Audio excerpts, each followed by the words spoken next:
Christina, you motherfucking bitch. You motherfucking raggedy bitch. But let me tell you, I ain't gonna lie, I was a little bit sad that she died. Good evening. Or good night, whatever time you're watching this. Hi guys, welcome back to the Shannon J. Hello if you're new. So today's video is going to be a spoiler review of Lovecraft Country Season 1. I hope everybody is doing as well as can be, and I really do hope everybody is being as proactive as possible in supporting the Black Lives Matter movement. And if you're still on the lookout for some resources, I've linked some in the description. Feel free to comment down below your thoughts on my commentary. I'm always up for a chat, I'm always up for a debate. And if you like this video, give it a thumbs up, and if you didn't, give it a dislike. No hard feelings. And if you really, really like this video, consider helping your girl out and subscribe to the channel. Alright. So, I just finished my screener for the final episode, and I'm feeling a type of way, But yeah, let's just talk about it. So, I'm going to cut this up into different sections. I'm not sure if I said this is a spoiler review, so we're getting into it. So, I guess, let's just talk about, obviously, the opening of this season was really strong. One of the strongest opening episodes I've probably watched this year, but in a while, really. Like the first episode was gripping, and I was like, oh my gosh, this is going to be an amazing series. I feel like the first episode was probably the best episode in my opinion. What I feel about the rest, obviously, I'll get into. I have actually filmed a reaction for this episode, so if you're interested in seeing that, I would strongly consider subscribing to my channel and putting my notification bell on so you know as soon as that drops, because I'm going to drop it after I upload this. And I'm also trying to get to 2k subscribers. That's my next milestone, so I'd appreciate if you help me hit that. And thank you to everybody who has subscribed to my channel so far. So yeah, it started off really high energy, and I feel like second episode, third episode, when we were kind of getting into the whole adventure section of it, it was getting good. But I feel like up to a kind of midpoint, it started to get a little bit less interesting for me in terms of the action and trying to figure out how to use the magic. I feel like they kind of dragged that out a little bit, and I was kind of missing the action of finding artifacts and things like that. I did like the episode, I think, was it Daegu? But the one where we see what Tik got up to in Korea. I like that episode, but I feel like it started to wane a little bit, the action. It started to get a little bit less exciting. For me, it was still a good season, but I feel like the excitement started to wane a little bit for me personally.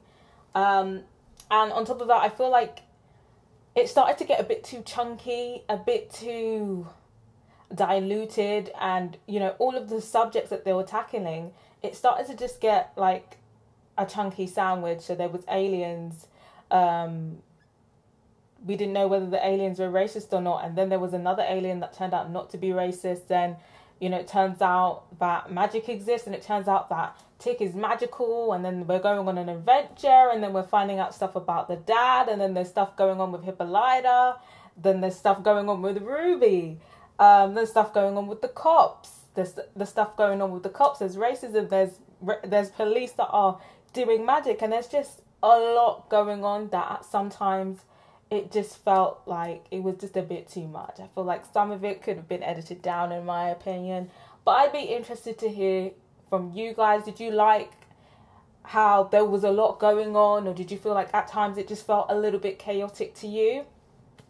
But yeah, that's just kind of my thoughts on the overall narrative. I do think at a base level it was interesting, but I do think they definitely could have edited it down a bit so it was a little bit less messy, considering the opening episode was just so smooth, and then it kind of just felt like the further in we got, the more kind of messier it got. So yeah, that's my little two-piece on the overall narrative. So let's dive into how they tackled race. So race is a theme that is kind of interweaved within this series throughout pretty much every episode. It touches on race, not necessarily black versus white, but it also touches on the black experience as well, which I think lots of black viewers will be able to resonate with, regardless of whether they're African American or not. I'm not African American, but I feel like there were some aspects that I did resonate with, which I do kind of want to talk about. So yeah, let's just talk about it. So I think for me, where I feel like they tackled race best was where it was subtle, where it wasn't kind of in your face, because there was a lot of situations where I felt like it was a little bit in your face, a little bit dramatized, a little bit sensationalized, you could say. But the first episode, I feel like it tackled race really well, because it did it without saying anything. You didn't have to hear the N-word. It was literally in the atmosphere. Like that first scene where they go on a bus, the bus breaks down, and it's just, you just feel that very tense moment of, are they going to be let on the replacement bus or not? And then it just cuts to them walking alone. I feel like that was really powerful, because for me, I saw it coming, but I know not everyone watching it will necessarily see that coming, because they won't understand it. Because I feel like, especially living where I live in London, which is one of the most multicultural cities in the world on paper, but there's still racism here. But I've never been called the N-word in my life. I've never been told to go home in real life.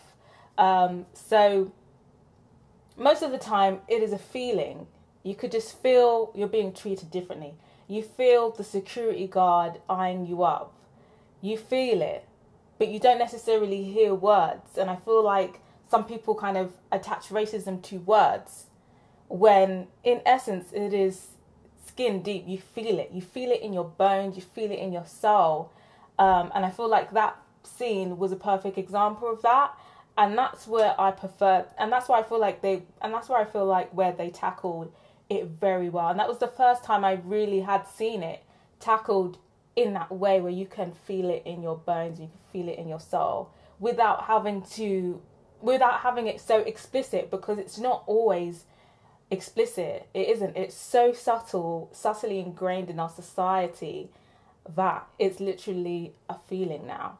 So that's what I personally really appreciated. Another section which I feel like they tackled really well was the kind of rat race, almost the competitive nature that is kind of inbuilt in the system that we are living in, that is interweaving, where kind of race and capitalism meet. And, you know, often you see it in real life, you know, if there's a black person up for the, you know, if there is a role, if there is a recruitment, say there is a team, they're going to recruit 10 people, you know, if they're going to recruit a black person, deep down inside, you have this feeling that if they're going to recruit a black person, they're only going to recruit 1, 2 max, but they're probably only going to recruit 1 person, if any black person. And, you know, maybe this is not every black person's experience, but I'm not gonna lie. Sometimes when I go into the interview, you go in, you know, you can see the other people being interviewed. You can see there's like 10 white people, there's you, and then there's the other black girl. And in the back of your head, you're kind of thinking, I bet they're only going to choose one of us. So now it's going to be like me versus her. And there's a lot of situations where that is real. It's realistic to think that way, because that is how it goes. And, you know, we have, you know, you hear the quotes, you know, we're rooting for everyone black, but in real life, there seems to only be one spot. So you kind of have it in the back of your head as there can only be one, and you want to be that one. And I feel like that's why sometimes there is only like one black person there. Because of that mindset of, I need to be that one black person, rather than I need to bring other black people up with me, because in your head you're just kind of thinking that's never going to happen, so let me just enjoy the privilege of being that one black person. And I feel like that storyline highlighted that well, because in Ruby's head, she was the perfect candidate for the role, to be that one black person that gets the role. And she just could not fathom why this person who seemingly didn't have the same qualifications that she had the role. And she was jealous of that. She was jealous that despite her on paper being better than her, she wasn't qualified to be the unicorn black person at work. So I feel like, you know, that touched it well, because that's the kind of environment that it breeds, that you're kind of just viewing other black people as your competition, regardless of what you're hashtagging or what you're tweeting online. Realistically, when you're going into an environment, they're only going to probably hire one black person. So yeah, I feel like that's interesting to touch on, but I'd be interested to hear your thoughts. Do you feel like it's not really like that anymore, or do you feel like, yeah, it kind of still is like that? Like, you know, when you're going into the job interview, like, they're only going to hire one black person, so you're just kind of hoping it's you. I'd be interested to hear from you guys. And then another thing that I think that they touch really well is how they handled the Tulsa riots, or the Black Wall Street bombings, terrorization that went on. Honestly, it was a terrorist attack. I think that episode was done really well, and it felt less dramatic than, say, the Emmett Till episode, because I felt like the Emmett Till episode was a little bit dramatic, in my opinion. But I'll get into that. But I feel like that episode was done really well, and obviously how it intertwined the kind of supernatural stuff as well. I feel like they did that very well. And yeah, it was just kind of like, you could see this thriving community, and you just saw it burnt to the ground, and it was just frustrating to watch, because it's based on a real event, like, and this was just allowed to happen. Like, a plane fully went overground and bombed a thriving black community because they were jealous. They didn't want to see people succeed. They didn't want to see black people succeed. So I feel like that was done well, that episode. But like I was saying, I wasn't a fan of the Emmett Till episode. I feel like it felt a little performative. It felt a little bit tacky, you know, the crying, Diana throwing rocks at the kids. And then for me, but where I had the biggest issue was Christina. I don't know what the fuck, who decided that was going to be a good idea, when Christina decided that she wanted to recreate the Emmett Till experience so she could, quote unquote, understand what it felt like. I don't know, that was just tacky for me. My spit just threw out my face. I don't know, that was just a bit tacky for me, and I'm not gonna lie, I was just like, who decided that this was it? But I gotta hear from you guys. What did you think about that? Do you feel like it was a good thing? Like, oh yeah, this white woman who says that she doesn't really understand the struggle of black people is now going through what Emmett Till went through. Like, you understand what she was trying to do? Or do you just feel like that shit was weird? I gotta hear it from you guys. And then the next thing, which I felt perhaps wasn't executed in the best way, was the Afrofuturism aspect, when Hippolyta went, I'm not sure if she went back in time or whether she just went to an alternative realm, but I think maybe it was just the costume. I'm not sure if it was necessarily the concept. I feel like the concept on paper was good, but I think the costuming, it just felt a little bit costumey to me, with the whole person coming in. She's a tin person. I guess she's meant to be an alien, a black alien, the obnoxious afro, and then they had this section where she was in Africa, I believe, and the costumes just looked hella cheap. It just looked like a Halloween costume. It looked like a Wakanda Forever off Amazon. That's what it looked like. I was just like, no baby, because you can see how intricate and the attention to detail to the costumes of the time period of 1950s. I would have thought there would perhaps be a lot more effort in the Afrofuturism section, where she was meant to be this kind of African warrior. I was just like, why does it look like she's in a Halloween costume? So yeah, for me, I think it was just the costume. It kind of just distracted me a bit. But yeah, obviously she's going, you know, back in all of these times, collecting all of these pieces of information. I don't know, it just wasn't as interesting as the concept was, because I feel like the concept was really good, but I don't know, that whole section wasn't really interesting to me, if I'm being honest. But I'd be interested to hear from you guys. In terms of the concept, what do you guys think about it? Because obviously with the Afrofuturism stuff, obviously Hippolyta, she has all of this knowledge now, and now she's using it to create all of this technology. She's using it to create animation. She's used it to make a bionic arm for Diana. And there's a lot of conspiracy theories out there. And I know a lot of black people who kind of feel like they're waiting for the aliens to come so that they can advance, because they feel like aliens are the people that are going to help advance black people. And then there's also just generally people who feel like aliens are responsible for like the pyramids in Egypt and are responsible for all of this technology. And you know what? I don't entirely dismiss that, because there is a lot of technology that we are dealing with where it just is a bit unfathomable. I simply cannot fathom how somebody just decided to wake up one day and decided, I'm going to put this and this together and that's going to make electricity. I'm going to put this and this together and that's going to make a camera that takes pictures of people. I struggle to believe that that was all just out of thin air, people just playing around with things. So I know there is possibly not a human. I think that there probably isn't a human source of that. I'm not sure whether this is now a human, a higher being who has sent messages to people through a certain device or certain way. I'm not even sure what's the word for it. Or whether maybe aliens have been on the planet and left some clues, or, you know, made some things and gave to people who then showed humans how to do it. But some of the technology that we have on Earth, for me, doesn't make sense how someone would just make it out of thin air, to be honest.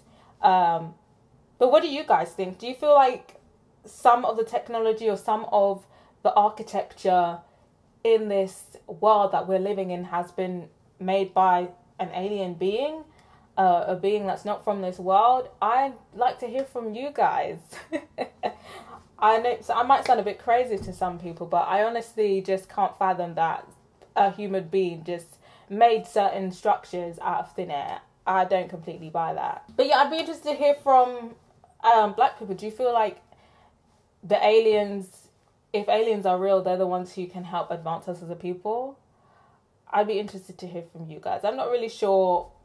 I feel like that concept is a bit of a fantasy. I'm not sure if we should be waiting on aliens to advance black people. I think that's a bit of wishful thinking. I think we should perhaps try different avenues, at least until they come, if they're coming, if they're real. But yeah, I'd be interested to hear from you guys about the whole kind of Afrofuturism aspect, and what do you think they were actually trying to say here? Another concept which I thought was quite interesting, which I've kind of heard time and time again, is obviously the whole relationship between Christina and Ruby. It kind of seemed like Ruby, her aspiration was to be a white woman, but Christina's aspiration was to be a white man. And you hear it time and time again about who people are trying to be. Black women are trying to compete with white women, and white women are trying to compete with men. I've heard that kind of narrative again and again and again. But I'm not really sure how realistic that is. I personally, obviously, with the systems of oppression, you're always trying to be on someone else's level. You're always trying to be one step up of where you are statistically on the social ladder. But for me, I just want to be on top, period. I don't really care about, I'm not caring about one step. I want to be on top, period, you know? So I guess that would be white man. You want to be on that level. Why would I want to be one step down? So I don't know. I feel like that kind of narrative kind of dumbs down black women, to be honest. Like, we would set up white women. I think white women are thinking ahead and want to be the same as a white man. You know? Yeah, because it kind of just made it seem like Christina had like all of these aspirations, and she just had bigger aspirations than Ruby. And And I guess maybe it makes sense because of their upbringings. But what do you guys think? Do you feel like white women are just more ambitious than black women? What do you guys feel like? Because I feel like that was kind of the underlining commentary there.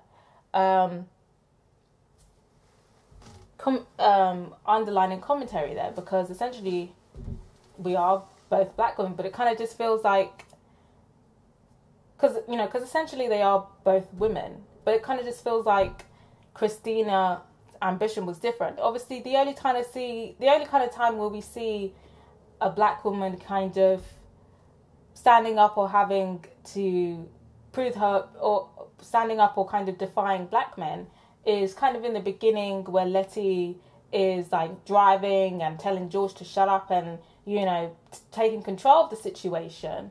But that's kind of the only place where we see it. For the rest of the season, she's kind of more subdued, kind of more by the man's side. We kind of don't see a lot of that fire. But obviously we continue to see that fire with Christina. So I personally would have liked to see a bit more of that fire from Letitia. That's probably one of the kind of issues that I had with that. But I'd be interested to hear from you guys what you kind of thought about that. Or am I just kind of reading too much into it? So I'd like to hear from black women about that narrative. Do you think it's true? Or do you feel like it's a little bit condescending? I gotta hear from you guys. Another thing that the series touches on, it doesn't really go into depth with this, is the fetishization of black women, and we see that through the character of Ruby. Obviously, I feel like there's this kind of narrative that black women are undesirable, especially dark-skinned black women are undesirable. But then there is this kind of flip where we are, but it is like very fetishized. And Ruby kind of touches on it, but it's just kind of in passing conversation. So she insinuates that she has been a kept woman by white men. So I'm guessing like a sugar baby or whatever, you know what it is. And you know what, in the 1950s, like, shit is hard. Fuck it, I would be a kept woman as well. Like, living in luxury, open the legs how many times a week to be living in luxury. 1950s, where the prospects are low. Hell, I probably would have been a kept woman. Shit. But then obviously on the flip side of that, so I think that's pretty interesting. I wish they kind of went more in depth with that. I think their relationship was pretty much like that. And, but I feel like they kind of touched, I guess you could say they kind of touched on that with Ruby and Christina. They were pretty much like that. I guess Ruby was Christina's kept woman. And it seemed like she was happy, she was content being a kept woman, to be fair. It seemed like she was content with that. But again, they didn't really go into depth about that, which I would have liked. But then of course we see the flip side of that with the whole sexual assault situation with, I forgot what her name is, but the one black worker at Marshall's, with the boss, and then something goes down, which again I think is going to be really provocative, where Ruby gets her revenge and she basically revenge sexual assaults him, and she got her revenge, but essentially she did sexually assault him rather violently, although in revenge. And yeah, it's a sticky one with that one, because I can't say I felt sorry for the guy or that what she did was necessarily wrong. In my heart, I couldn't say that, because I was kind of like, it's revenge. And I've been in situations not necessarily as bad as what the woman went through, but there is things where, you kind of just feel like, oh, I just want something bad to happen to the person. And so, when that happened, I'm not going to lie, I was just kind of thinking about all the creeps out there. I was just kind of thinking about all the creeps out there. That's what I was thinking when it was happening. I wasn't thinking she's taking it too far, to be honest. And maybe that's a flaw in me. Maybe that's a flaw in my morality. But personally, I kind of just feel like kind of what it deserved. It's kind of what it deserved, but I did kind of feel like uneasy as well watching it. So it's kind of like, I'm not sure if I'm conflicted or not, or whether I should be conflicted with that whole situation. But I'd be interested to hear from you guys with the whole Ruby Revenge situation. Like, did she take it too far? Like, two wrongs make a wrong? Or do you feel like he got what he deserved? Because I feel like he definitely isn't going to be doing any of that anymore. So, you know. But I'd be interested to hear from you guys. In terms of race, what I kind of feel like they kind of skipped over was Tick's complicity in Korea and how race probably did have a part to play in it. Because obviously when he was a soldier in Korea, obviously in America he had no power. Here in Korea he had power over the Korean people. And I feel like they kind of skipped over that and kind of portrayed him as a black soldier who was just doing what he was told in the war.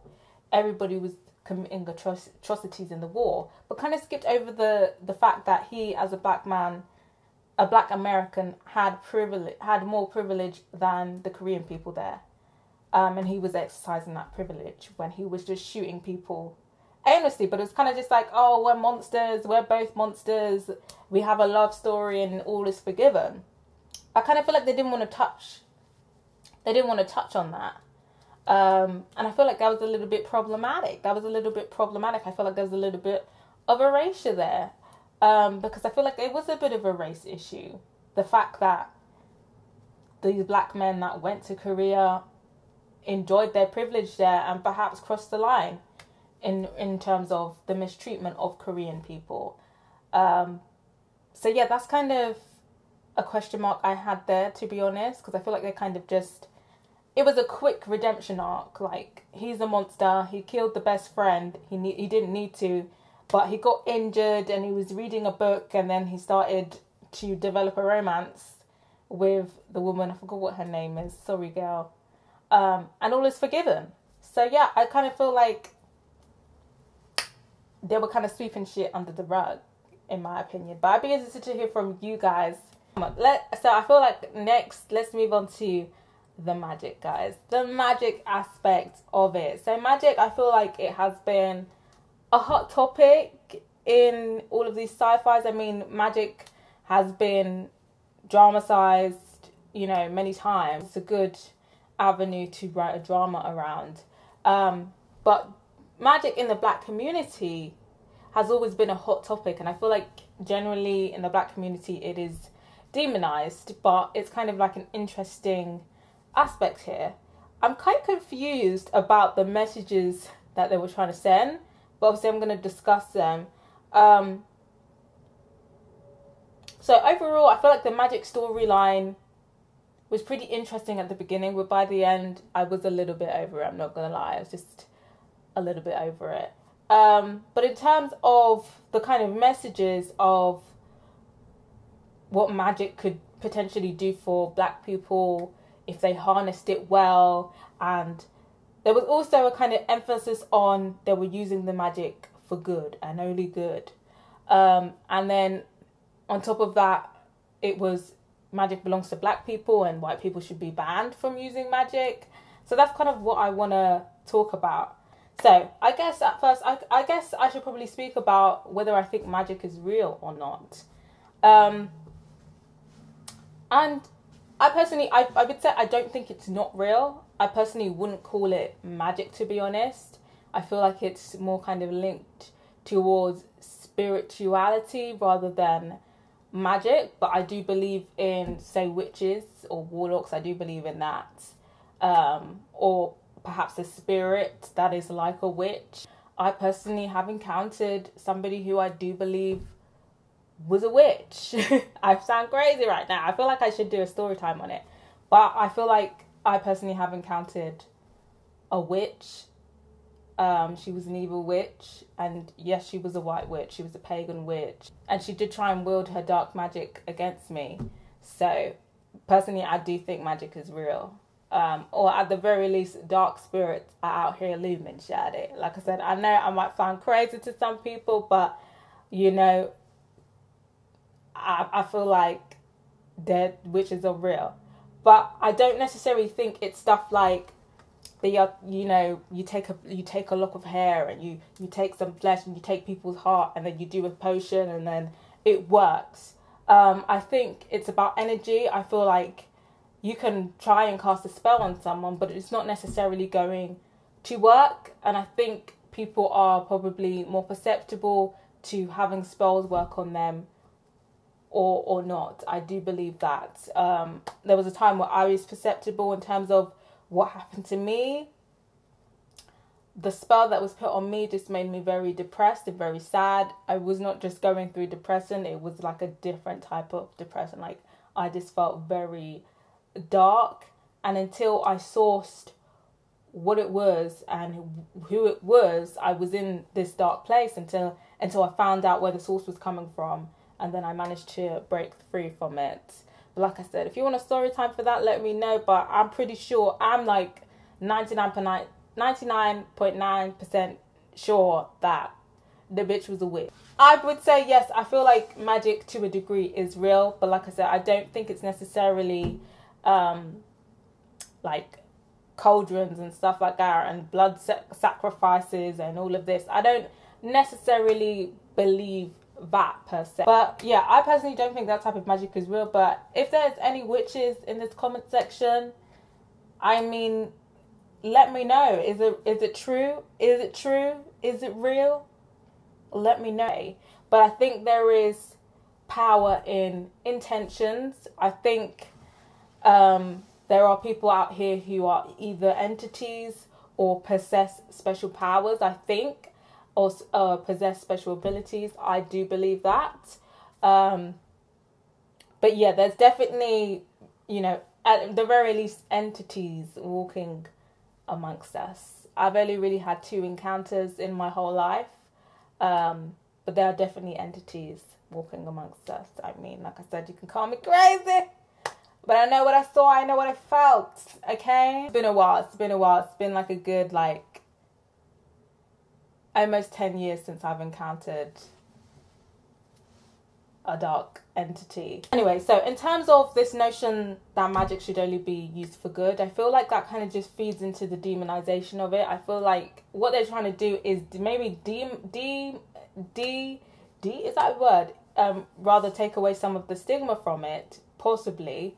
But I think even saying, oh, we're using our magic, but we're only using it for good, is still a little bit stigmatizing for me, because it still kind of puts this notion of there's good and bad magic. Do I feel like there's good and bad magic? Yes.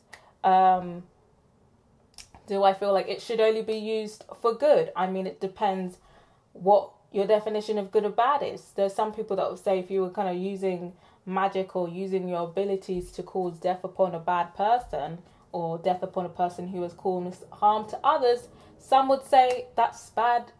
Some would say that's bad magic. Some will say it's good magic. So it depends what your definition of good or bad magic is.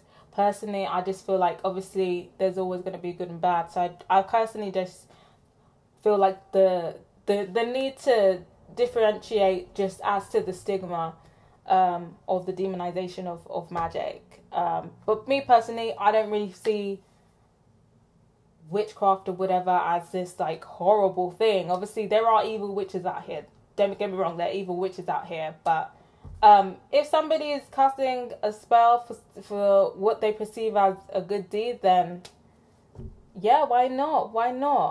I personally haven't tried to, and I don't think I will ever dabble in magic, but I do think there is power in intention and things like prayer and stuff, or speaking to your ancestors if that's what you believe in, and asking them for things and putting stuff out there into the world with intent.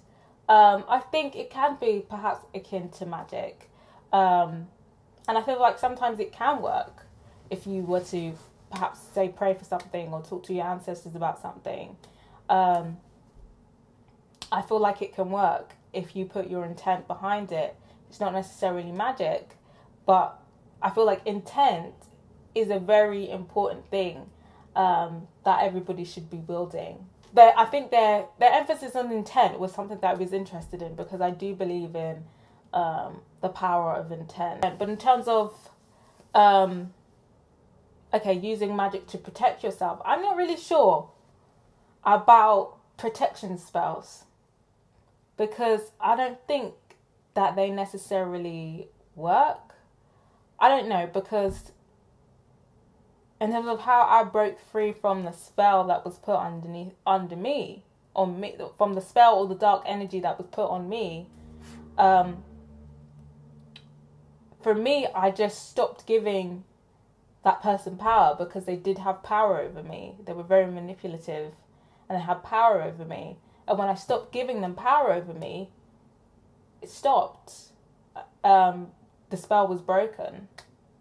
The spell or the dark energy was broken. I just kind of feel like when people try and use symbols or something like that to stop them if they're having spiritual attacks in their dreams, I can see why sometimes that might not be effective, because I'm not really sure if that's how it works. Obviously, this is just my experience.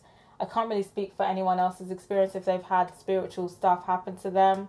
I mean, I feel like mine was kind of light, to be honest. I mean, it wasn't anything major. Like, I didn't have bad dreams or anything.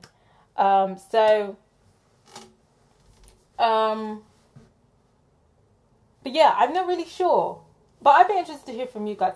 Has anyone ever dealt with them going through something perhaps spiritually, or thinking that somebody has like cast a spell on them or put some dark energy on them, and them using something that was said to protect them? Did it actually work? I'd be interested to hear from you guys. But I think for me, what worked for me was not giving the evil entity power over you. So some people say, you know, evil eye, evil eye. For me, now, I'm living a life now. And this was before my spiritual journey as well. I had my spiritual journey.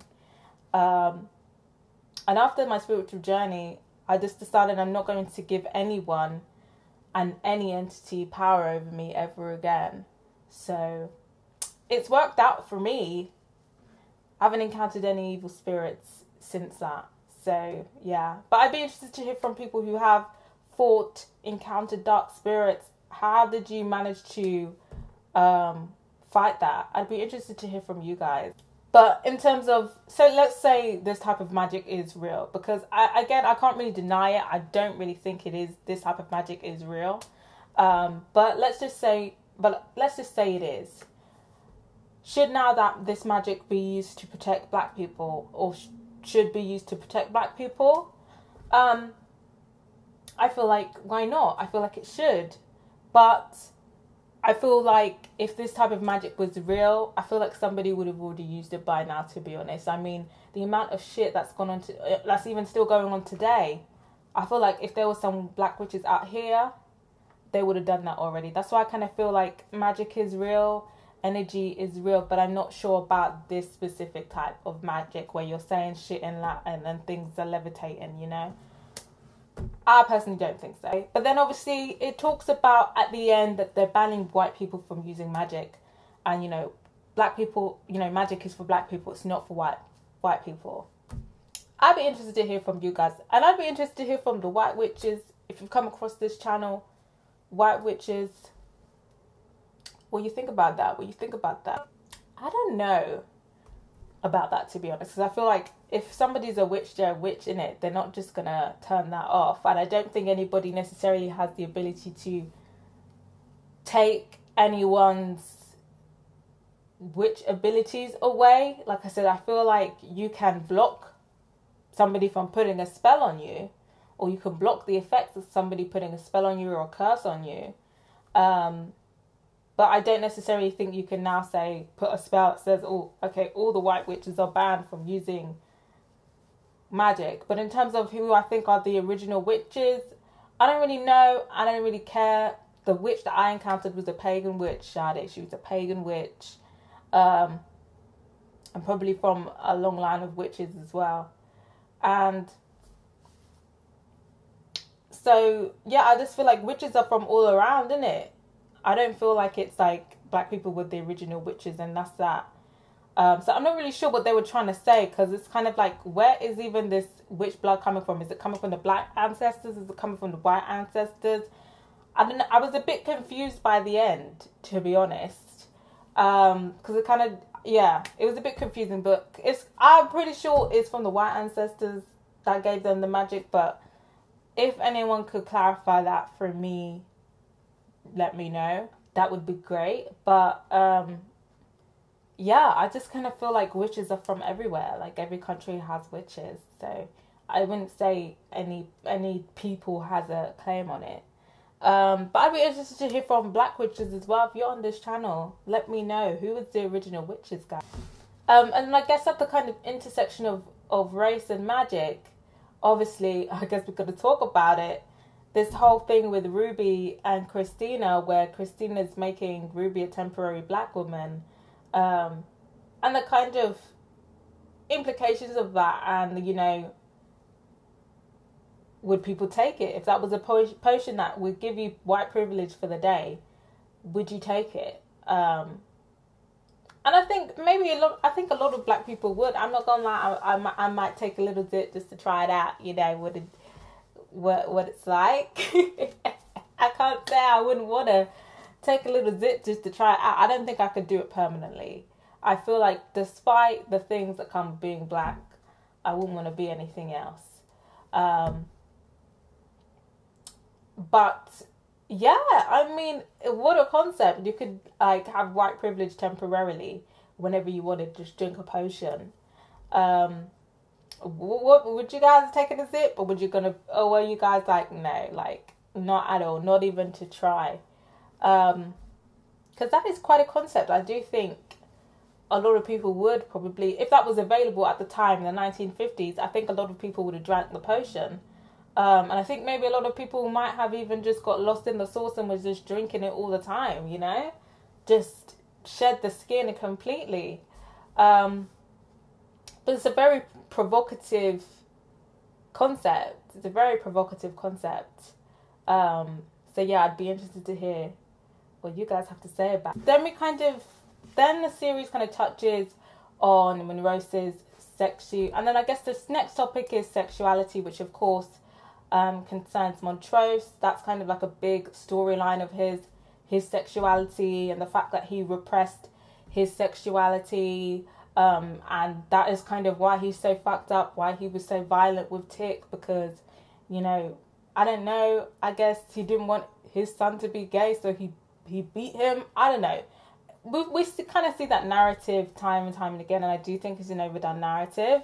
But I do think it's still a rather honest narrative considering the time, and I think homophobia is definitely still rife in the black community. I think today there was a lot more tolerance, but I wouldn't say there is more acceptance. I feel like we're on the road to tolerance, but we're not on the road to acceptance yet.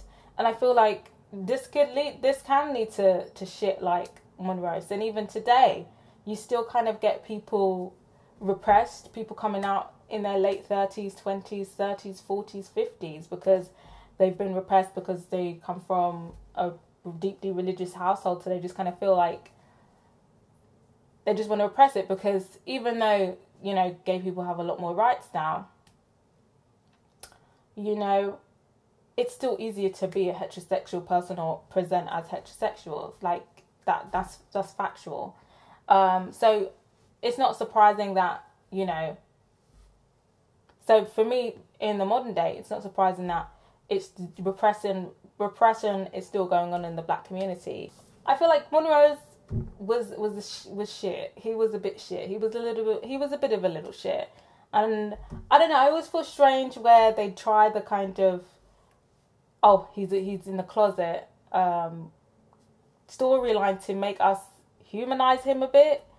Go back to kind of make us humanize him a bit. Like, it's just kind of like, oh, he's gay, so now we should feel sorry for him. And now, you know, all of his violence makes sense now. I don't know, I feel like, I don't know, it can be true, but I feel like the narrative is still a little bit problematic in my opinion. But I'd be interested to hear from you guys, especially gay black men, like this whole kind of he's violent because he was gay thing, because it didn't seem like he was violent because, you know, he was getting beaten every day by his dad. It kind of just felt like he's violent because he's gay, he's in the closet. So I'd be interested to hear from black men. Do you feel like this narrative is a little bit tired? I'd be interested to hear from you guys. Obviously we do kind of hear Tick calling him the F slur. I don't think he actually apologizes for it. But at the time, like, it was just like white people saying the N-word, wasn't it? So I guess it's realistic. I was kind of just like, wow, you really gonna say that? You're not gonna say sorry, you know? But it kind of makes sense that he didn't apologize. Like I said, it was just the slur. And obviously back in those days, it was just kind of like, you know, if you're gay, then that automatically impacts your masculinity somehow. I mean, even today, you know, you see it like, you know, a rapper will wear nail varnish and people saying, oh, these men want to be females and stuff like that. You still kind of see it today. But I'd be interested to hear from you guys what you thought about that storyline. Do you feel like homophobia is an issue in the black community? And do you think that we will ever come to a place where it is accepted or not? But yeah, I'm not here for any homophobia in my comment section. Just to let you guys know, I'm not here for it. Of course, on top of that, we have a lot of family drama. Of course, the whole paternity drama. I don't know. I just kind of felt like it was just a whole mess. You know, everybody kind of knew. Like when he was like, oh, George might be my son. And he was like, oh, we already talked about that. I was just like, so everybody knew. It was just all very strange, that storyline. I'm not really sure if it was actually executed the best. Like when Tick found out and he was just upset about it, it kind of just felt a little bit rushed. Like we built up to this point and this is what you gave us. I wanted a bit more drama, to be honest. In terms of the family, I feel like another kind of point that they touched on was generational trauma, which of course we see through Monroe and how he carried on the beatings of his father onto his kids. But then it also kind of offers a different argument, because obviously that wasn't the case with George. He didn't take that approach. So I guess there is this question of whose responsibility is it? Can we blame people from repeating the, I guess you could say, sins of their parents? Can you blame them? Or is it up to that individual? Because I feel, or is it up to that individual? And I think overall it's kind of setting this narrative that you know, beating your kids is wrong. And it still goes on in the black community. Obviously, I'm black. I wouldn't say I was beat, but I was slapped. But like, it wasn't like it was a backhand. Like, I got slapped pretty hard as a child. And often it was for stupid shit, like, as a child. Like, you know, I've tried to talk to my parents about it and said, looking back, do you think you should have really been slapping me for that? And it's kind of just something that they avoid. It's kind of just like, oh, we got it worse kind of thing. And I think they kind of do feel a bit guilty about it. But, you know, African parents, it's very hard to discuss emotions with them. But personally, I'm not going to be carrying that on with my children. I just personally just think it's a bit disgusting, to be honest. Like, why are you hitting a child for being a child? Children are children. They make mistakes. They do stupid shit because they're children. And I personally would feel very horrible about myself if my children were scared of me and if my children resented me because I couldn't control my own anger. Because at the end of the day, you are releasing your anger on a child. So me personally, I don't agree with beating your children, hitting your children. I feel like there's better ways and there's smarter ways. And it really does say a lot about your character if you think that hitting an innocent child for doing something a little bit naughty is okay. I just feel like there are different ways you can handle shit. I mean, you disagree with someone at work and you just hit them. Like, that's not going to run. So why would you do that to a little child? So I just think there are better ways, in my opinion. But I'd be interested to hear from you guys. I mean, no judgment. I mean, some people feel like it really does work. Personally, I don't think it worked for me. I just, personally, I feel like it did put a strain on my relationship with my parents to some degree. And I do have a little bit of resentment there, I'm not going to lie. So, yeah, I personally am not going to be repeating it. But that's pretty much my thoughts on all of the topics. In terms of what I feel about the final episode, I feel like it was a decent finale. I was expecting a little bit more excitement. I was a little bit underwhelmed, but I think it was still a good, solid finale. Christina, you motherfucking bitch. You motherfucking bitch. I can't believe you motherfucking killed Ruby, and I'm not gonna lie, I'm feeling a type of way of how they killed Ruby. I just kind of feel like it was an unnecessary death, and I'm fucking pissed off. Atticus, Tick. Man, I really thought he was going to be able to save himself, but, you know, he sacrificed himself. That's done. But yeah, Christina, you motherfucking bitch. You motherfucking raggedy bitch. But let me tell you, I ain't gonna lie, I was a little bit sad that she died, because I was just like, you're a fucking bitch, but you were messy and you were bringing the drama. So it's a shame that you had to go. But yeah, I'm not gonna lie, I'm also kind of feeling a way of how they made Diana kill her. Like, she was the one to kill her. I mean, Christina definitely had to go. But why make Diana's little ass, why make Diana, the little girl, do it? That didn't really sit right with me, to be honest. But yeah, overall, I feel like it was a little bit slow. I feel like it definitely could have been sped up a little bit, but overall, I say it was a decent finale. But I'm going to talk about my predictions near the end. In terms of the themes, the way that they tackled the themes, the horror was done really well. I feel like it's kind of like a horror / sci-fi action period piece, fantasy.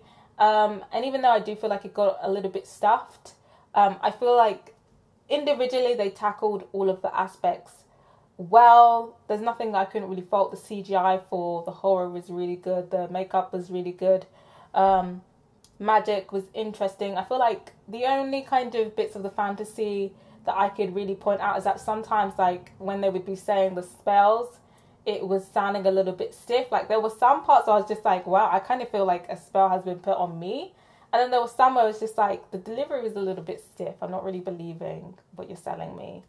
But overall, I feel like it all blended in really well. Like, if you had told me on paper, this is going to be an action, sci-fi, horror, fantasy, I would have been like, there's just a lot going on. Like, how's that going to work? But I feel like it did it reasonably well. I feel like it did a reasonably well.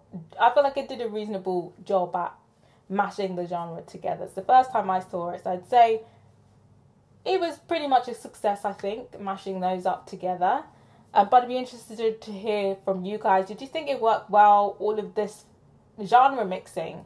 Or do you feel like maybe they should have edited it down, maybe stuck to one or two elements? I'd be interested to hear from you guys. But what was your favourite element of the genres? I think for me, the horror. I feel like the horror was done the best, in my opinion. So the horror aspect was probably my favourite. Let's get into the cast and the acting. George, R.I.P. George, I thought they were going to bring him back to life. They didn't bring him back to life, but he was one of my favourite characters, and I'm still torn over his death.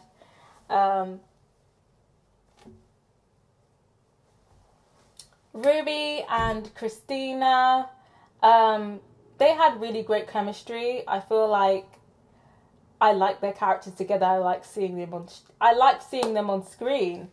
I'm not gonna lie, I kind of felt like a type of way that we didn't get to see a steamy sex scene between Ruby and Christina. I feel like a little bit robbed. Like, I was just kind of thinking, wait, they actually kind of like robbed that from us. Like, you know, I'm sorry, like, Ruby and Christina was, you know, Ruby and William was alright, you know, but I wanted to see Ruby and Christina. I feel a little bit robbed.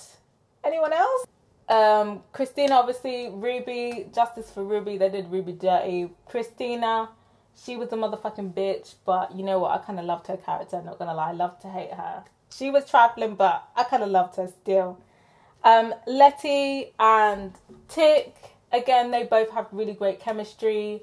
Letty, I kind of feel like they kind of let Letty down a little bit because I saw the fire in the beginning and it kind of just fizzled down into a kind of maternal role near the end. Tick, I'm not gonna lie, I kind of had an issue with Tick because I just feel like he was a bit entitled, like all the time. I don't know, he wasn't my favourite character. I love Jonathan Majors, but like Tick kind of rubbed me the wrong way, I'm not gonna lie. Montrose, again, he was another trifling one, but I did kind of have a soft spot for him. But I just kind of feel like his redemption arc was just way too quick. Like, I feel like they kind of just swept him beating his son mercilessly under the rug. It's just like, okay, that's what the times he was gay. Like, it's okay. Like, yeah. But yeah, I'm not gonna lie, I do like Montrose's character. I do like his character. In terms of the production, I feel like the production was pretty good. Set production was really good. The CGI was pretty good. Most of the time it was pretty seamless, to be honest. Like the whole kind of Ruby body morphing, Christina body morphing, that was done really well. It looked disgusting, but it was done really well. Costume, apart from obviously the Afrocentric part, costume was on point. You could see there was attention to detail. Letty's wardrobe, I need it. Christina's wardrobe, I need it. So yeah, I really enjoyed the wardrobe and the makeup. So I really appreciated the wardrobe. The only kind of pet peeve that I had about production, which you'll know if you watch my reactions, is that I was not a fan of the modern music that was put on there. I feel like the only thing that I was like, okay, I can let it slide, was the Solange music. But hearing Cardi B in a 50s period piece, for me, was a bit jarring. I prefer to them to use music of the time period. That's just my personal opinion, preference. But I'd be interested to hear from you guys. Does that kind of chuck you out of this time set? Does that chuck you out of the time period when you hear modern music? Or do you not really mind? I'd be interested to hear from you guys. But yeah, that's pretty much the roundup of my thoughts about the series overall. In terms of my predictions for next season, obviously we know Tick has a son. I'm not sure what's gonna go on with him and his powers. Obviously, Leslie, I'm guessing she can only really harness power once pregnant. What I'm assuming is going to happen is we're probably going to skip forward to the future with this son and then go on an adventure with this son, and that's going to be next season. That's kind of my predictions. I haven't read the book, so yeah, no spoilers please. But yeah, that's pretty much my predictions. Probably will white people come back with the magic? Probably. I doubt. It's just like white people are banned from magic and now that's that. So yeah, I definitely feel like they're still going to be fucking with some white people with magic in the next season. But yeah, I'd be interested to see what happens next. But do let me know what your predictions for the next season are. But in terms of what my thoughts were on this season overall, I feel like it started off pretty strong, but for me, my interest started to wane just a little. My interest started to wane gradually. So I feel like overall, I feel like it was a solid season. So I'm going to give this season a 3 out of 5. So yeah, that's pretty much the roundup of my thoughts. Do let me know what you thought of this season overall. Let me know what you thought about the final episode. Let me know what you, as always, let me know what you thought about my commentary. And let me know what you would rate this season out of 5. And let me know what your favourite moment or episode of this season was. Subscribe if you haven't yet. Until next time, guys. Bye.